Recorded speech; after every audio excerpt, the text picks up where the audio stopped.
Hello, everyone. I'm here visiting the Benazir Income Support Programme.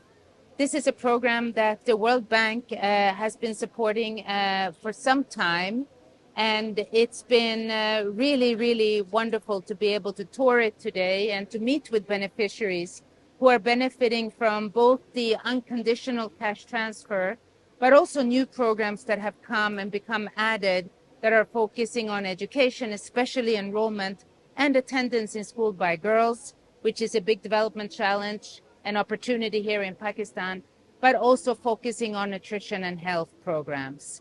I'm really pleased to see that we've been able to have this partnership. It is helping on an ongoing basis, but it has also helped in times of crisis. It was able to step up during COVID, and it was able to step up, able to help people following the devastating floods in 2022.